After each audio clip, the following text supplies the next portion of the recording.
Hi, everyone, and welcome to Digital EDU Dialogues podcast, where we talk about higher ed strategy, issues, and offer practical solutions. I'm Angela Britcher, and today I'm joined by my colleague, Sheila Fry, the COO of the Babb Group. Thank you for joining us today, Sheila. Absolutely. I think this was good that we could pull this together because obviously we had some important things to talk about that we thought we would take a little extra time and talk about something special.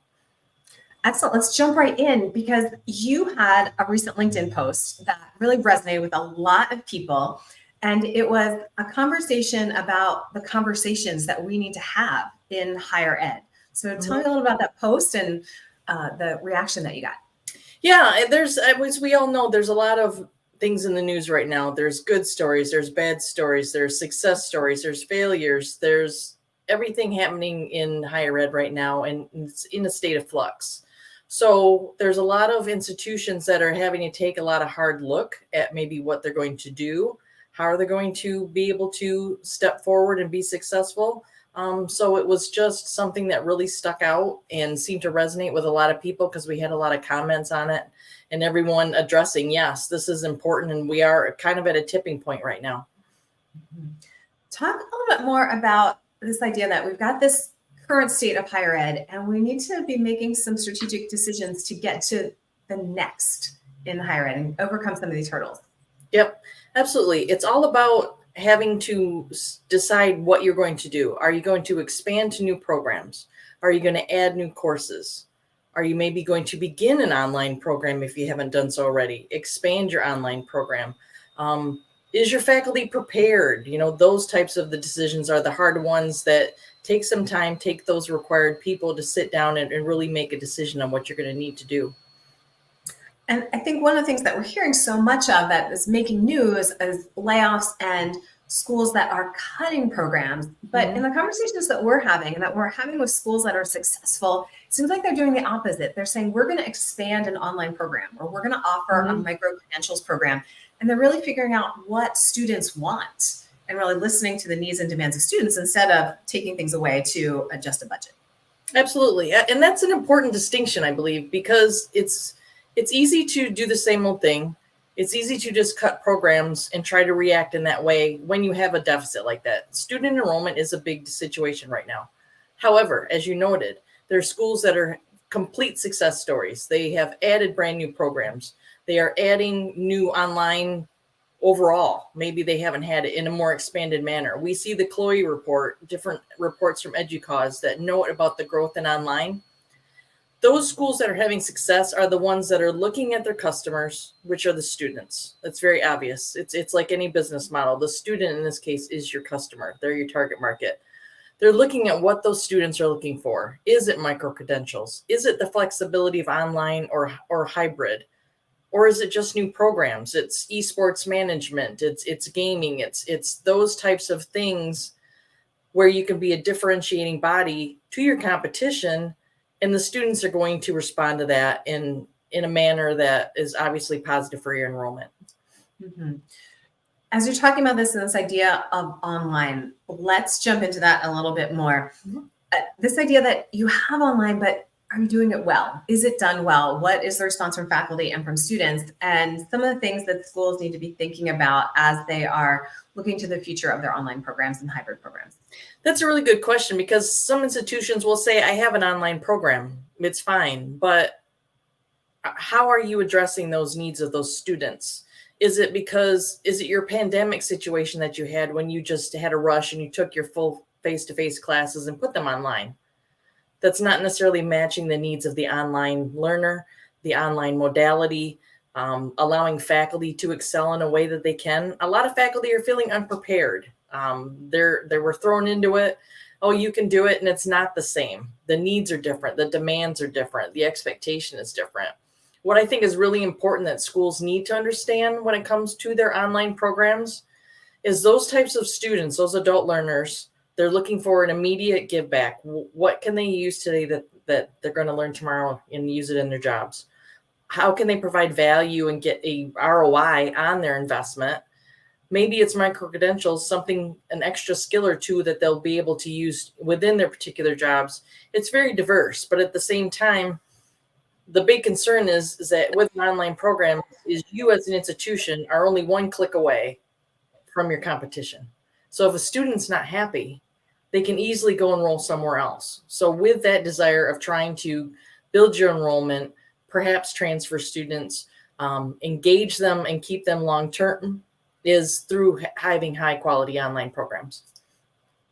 Excellent. So this idea, we've got to level up our online and really be providing an engaging learning experience that meets the demands of all of our learners. All right, with that, we're going to take a quick 30-second break. And when we come back, we're going to talk more about faculty training and the importance of that as we think about moving into the future. Today's episode is brought to you by Professor Services. Looking for a job in teaching? Need to expand your network? Want to boost your income? Whatever it is, the expert team at Professor Services has you covered. From helping higher ed faculty find new jobs, to essential tools such as cover letters and CVs, to applying to jobs for you, Professor Services equips you to nail your job search. Don't stress over the job hunt. Maximize your potential and crush your next opportunity with support from our team of experienced administrators, mentors, and educators. Discover how the team at Professor Services can help. Visit professorservices.com today to get started and kickstart your career in higher education. I'm Angela Britcher, and I'm back with Sheila Fry, and we are going to talk about faculty trainings and the role that plays in future-proofing our organizations. You and I, and at the Babb Group, we've talked a lot about the Chloe report, which pointed out schools are investing in online, and that part of that needs to be getting faculty ready to teach across modalities. You and I have designed faculty trainings. We have been students in faculty trainings. Why are they more important than ever right now? It's that shift. It's that change. A lot of times it's overlooked. The assumption is made, well, you're an educator, you know how to teach. That's not necessarily true. The expectation, like I talked about before, is different, where students are looking for an online, they're looking for community.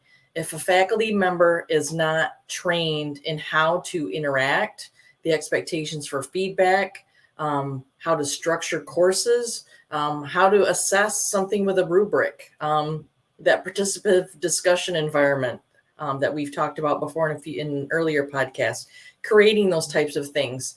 A student can feel very alone in an online environment, and it can be very frustrating for an instructor too, if they don't understand how to navigate it well, how to create that community, and build that relationship with the students. It's not hard, but they just need to be trained on it.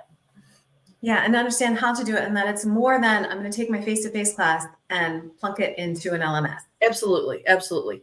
By doing that, you defeat a lot of purpose. One, the student doesn't understand where to find the content. It may make perfect sense to the faculty. The student doesn't know where to go. They get frustrated. They could drop. They're not going to persist through the course. Or maybe it's as simple as not doing well at all because they can't find it. The same instance, you can't take if you're used to lecturing for an hour and you have these very long 1-hour presentations that you're providing to students, the online student is not likely to watch an entire hour. They maybe don't have the time to dedicate. It's not easy for them to navigate and go back to later. They just don't have the, for a better lack of word, an attention span perhaps to sit that long to look at something. So there's little secrets that you can do and structures within a course development design to make it more effective with best practices for an online student. I think one of the things that I have found when I teach the same course online and in person is traditionally we had this idea that they had to correlate one-to-one, like that we had to be providing the same experience. And what I have found is that students didn't sign up for the same experience. So they want something different. The online student wants the experience of being an online student, and the face-to-face student wants that experience. So while we may be achieving the learning objectives, we're getting there in different ways because something works well online and something else works well in person. And so we might need two different types of assessments or two different types of discussions or projects or ways of getting to the same learning objective. And again, back to your target audience. If it's a face-to-face one, perhaps that is more the traditional student. So when you're looking at those different types of courses and the different types of designs, to exactly your point, you need to design to the student that's taking the course. So if it's someone that's an adult learner, if it's a traditional student, hybrid, online, face-to-face, whatever, we need to make sure that we're reaching them in the manner that makes sense for that modality. Yes, always teaching the students that are in front of us is what I like to say. Mm-hmm. Are we going to take another break? And when we come back, we're going to talk more about things that schools and institutions need to think about as they're creating faculty trainings. Mm-hmm. This episode of DigitialEDU Dialogues is brought to you by the Babb Group. The demands for teaching and online learning are constantly evolving. Don't get left behind. Carve out a competitive edge and give students engaging learning experiences with support from the Babb Group's team of course design experts. As experienced online faculty and instructional designers, the Babb Group knows how to craft those aha moments for students and meet outcomes for every modality, online, hybrid, and face-to-face, creating engaging, welcoming, and inclusive learning spaces for students of all ages and abilities has never been more important. Discover how the Babb Group can help you by visiting their website today. I'm Angela Britcher, and I'm back with Sheila Fry, and we're going to talk about the things that schools and institutions need to think about as they are creating faculty trainings. Sheila, where do you like to start with schools? A big analysis. It really is a personal reflection. What are your pain points? What do your faculty struggle with? What are you not seeing? Are you seeing a high drop rate? Is it that students aren't enrolling and persisting through your program? Is it the faculty evaluations that are coming back from students are very poor, or the overall student analysis? So really, to use a business term, you're taking a SWOT type approach with how your faculty are doing, and really looking at a critical manner on what what your program's achieved, not achieved, identify those pain points, because once you set up that and identify those items, then you can put a plan in place to develop those necessary pieces in order to address those needs. Mm-hmm. And I'm thinking about, like, what do faculty need? If you're accustomed to teaching face-to-face, and then in the emergency situation of the pandemic, put your course online, and now there's just a demand that you're going to teach a mix of online and face-to-face. What are some things that we can do that schools need to be doing to support those teachers as they consider transitioning that emergency course into a really fully engaging course for an online student or hybrid student? That's the best place to start. It's a 15-week in-person course. How do we need to change it? Just taking it from, if your online is typically 8 weeks and your face-to-face is 15, you just don't magically squish it down. That's not going to give you a positive learning experience, looking at those documents. But the other things to consider, are your faculty, are they tech trained? Do they understand? Do they have that tech ability to be able to do that? Do they understand the modality of which they're going to do that? Do they know what the expectation is for online for your particular program? Do you have expectations for how many times that faculty need to be in the class that they're participating? How quickly they need to turn around questions or grading? Those types. Are the expectations communicated with them? Most importantly, do they know how to create a community? Do they know how to interact with those students? It can be, a student can be knocking on their computer screen and they would feel alone and you would never know. So that instructor that's able to create that community from day one, make them feel like they're connected to those students, the students feel comfortable with them. It's a much more dynamic and engaging learning experience, and the student then will continue and persist. The grading and feedback is a big one that we see a lot of times. People don't know how maybe to write effective rubrics, how to grade that way. Sometimes if you're used to taking a pen and paper and marking it down on someone's written paper, that's not going to work online. So how can you create that subjective and constructive feedback in a way that enables a student to improve?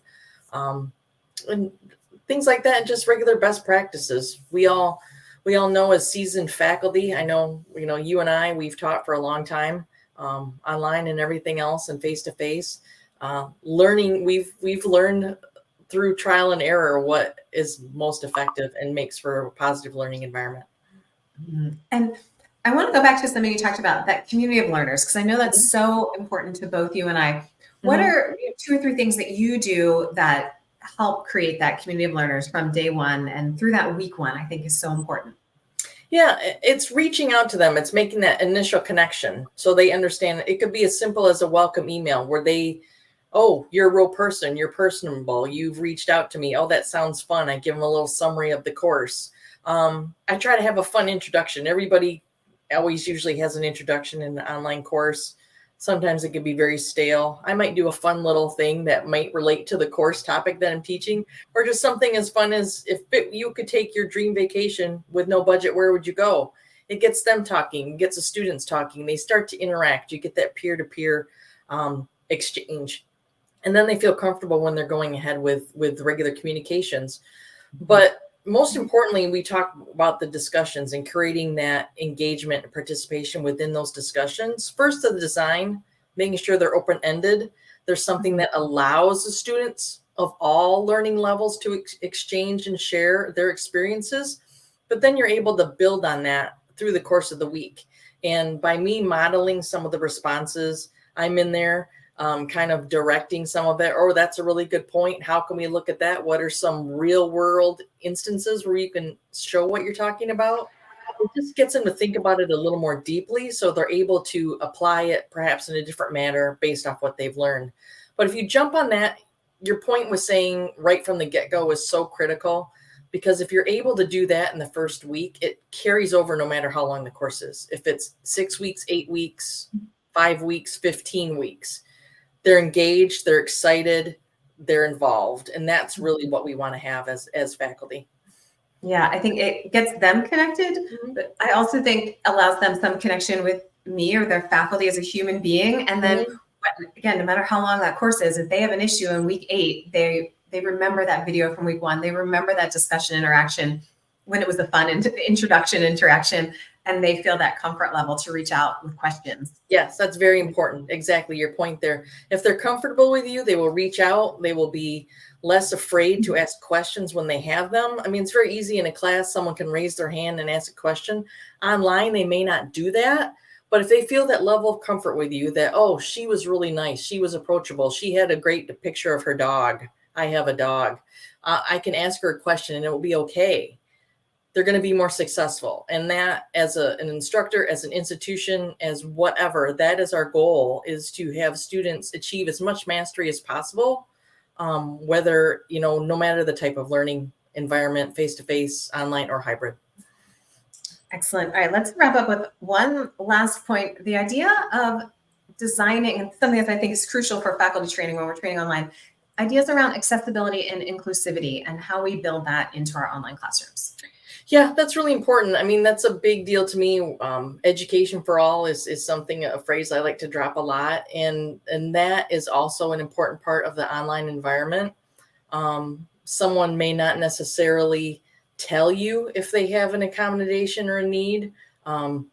So we need to make sure that when we're designing them, that we can give them options. That's something I've personally been experimenting with myself in some of my own courses that I teach, that I may have one assignment that I allow someone to submit maybe 2 or 3 or 4 different ways. It takes a little more time from a design perspective, but it allows the students to pick whichever type of deliverable that best meets their skill set and what they feel most comfortable with. And I've been pleasantly surprised that I still see a very diverse set, but there's ones where they really are allowed to shine, and you can tell the ones where maybe it's a mandatory video. Well, it doesn't have to be video. Maybe you can show that mastery in another way. And when you get down to it with accessibility, designing for accessibility and inclusivity, our goal is that someone can learn and show mastery. The mastery doesn't always have to be a project or a written paper or even a video. It could be shown in a variety of ways. So taking the extra time in the design process to be able to help faculty, whomever, be able to develop those types of options really opens up the learning experience for students. And from a faculty's perspective, for the ones that I teach, it's more interesting to grade because you have that diversity as well. Yeah, and like you said, it gives students the opportunity to shine and give their best work. So again, as the person doing the grading, it's just a really great experience when you get to see students that are excited about the project that they get to do. The feedback has been fantastic on that. I've done that and then conducted my own surveys with the students to find out, do you like this? Do you hate it? They love it. They love the flexibility. They love the ability to build on what they know personally in the tools within their own personal toolkit that they like to use. They love it. So And so I've continued to do that with everything else that I'm designing personally for myself. And in our conversations with clients, we try to encourage that as well. Excellent. All right, Sheila, any final thoughts for us as we think ahead to 2024? Start those discussions. Don't be afraid. Be the starter for the discussions at your institutions, and your institution and yourself, you will all reap the rewards. All right. Thank you so much for joining me today, Sheila. Thank you. The Digital EDU Dialogues podcast is brought to you by the Educity family of companies.